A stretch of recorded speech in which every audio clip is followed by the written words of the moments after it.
Assalamualaikum warahmatullahi wabarakatuh. Bismillah, alhamdulillah, wassalatu wassalamu ala rasulillah wa ala alihi wa sahbihi wa mawalah. Wa la hawla wa la quwata illa billah. Rabbi yassir wa la tu'assir, rabbi tanmin bil khair, Allahumma faqihna fid din wa alimna ta'wil, amma ba'd. Di sini kami melanjutkan contoh daripada pendekatan tafsir dalam pendekatan sains dalam penafsiran. Di sini kami menggunakan ayat ke-67 surat Ghafir yang memakai tafsir Mafatihul Ghaib karya Fakhruddin Ar-Razi, yang kita tahu beliau juga terkenal dalam bidang kedokteran.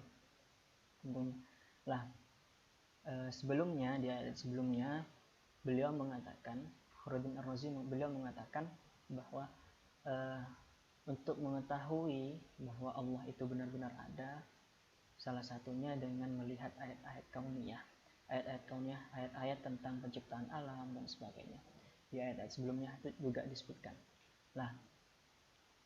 Cara yang kedua, bagian yang kedua, sebagai bukti bahwa Allah itu benar-benar ada adalah dari fase penciptaan manusia.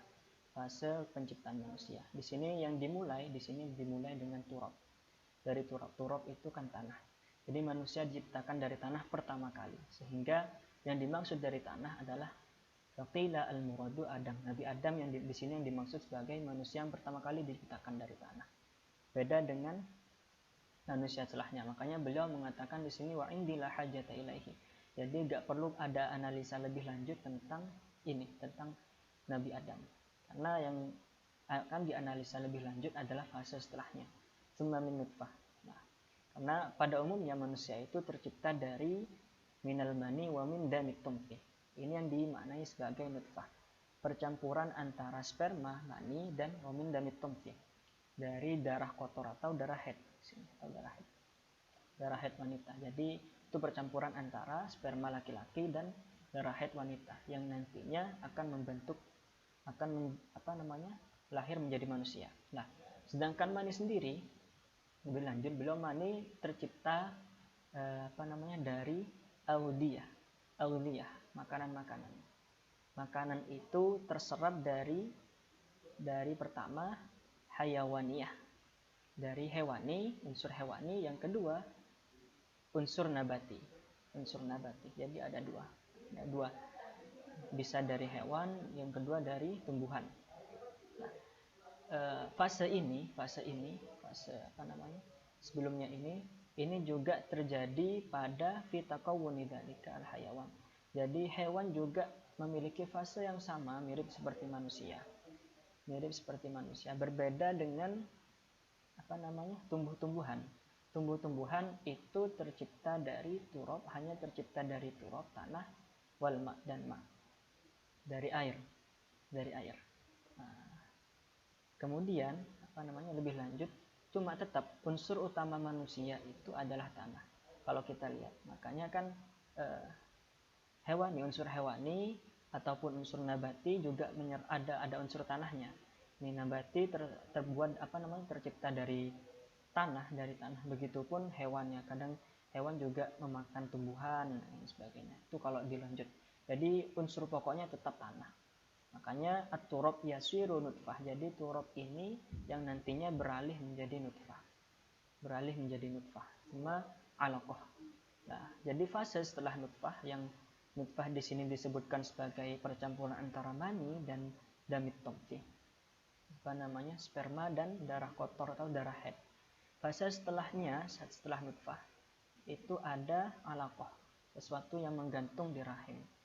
Setelah fase alaqah ini tidak disebutkan lagi, baru langsung disebutkan tsumma yukhrijukum tifla,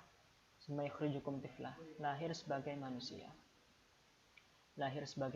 Tidak disebutkan fase-fase yang panjang. Beda dengan di ayat lain, ada yang sampai disebutkan tsumma ansha'na khalqan akhar. Kalau di sini tsumma yukhrijukum tifla. Jadi manusia keluar sebagai anak kecil dari rahim ibu. Fase setelah menjadi anak kecil, anak kecil ini adalah fase dewasa. Tsumma litablughu asyuddakum.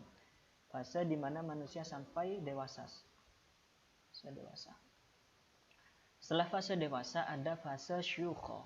fase lansia atau fase di mana manusia ini sampai pada tahap tua.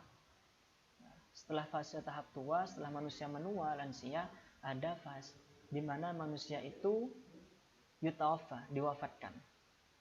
Tapi ada yang diwafatkan min qablu, sebelum sampai masa syuyukh. Sebelum sampai masa syuyukh ada udah diwafatkan, atau sebelum sampai masa dewasa ada yang sudah diwafatkan. Jadi ketika kecil sudah diwafatkan, atau bahkan sebelum lahir, belum lahir sudah gugur. Gitu. Nah, baru walitablugu ajalan musammau wal'allakum ta'qilun. Jadi fungsinya di sini agar manusia itu berpikir, apalagi kalau kita kaitkan di awal, beliau Imam Fakhruddin Ar-Razi mengatakan agar kita tahu bahwa Allah itu benar-benar ada. Salah satunya ya dengan membaca ayat-ayat kauniyah dan membaca menganalisa tentang penciptaan manusia ini. Nah, kalau di ayat lain, kalau kita kumpulkan, kemungkinan sekitar ada 7 fase di sini. Dari fase sulalah, nutfah, alaqah, mudghah, idham, laham, dan khalqan akhar, atau nantinya menjadi anak-anak bayi dan sebagainya. Ini beberapa fase penciptaan manusia. Nah, jadi demikian tentang pendekatan sains dalam penafsiran. Nah, yang di sini kami menggunakan tafsir Mafathul Ghaib. Kurang lebihnya kami mohon maaf. Wallahu ta'ala alam. Wassalamualaikum warahmatullahi wabarakatuh.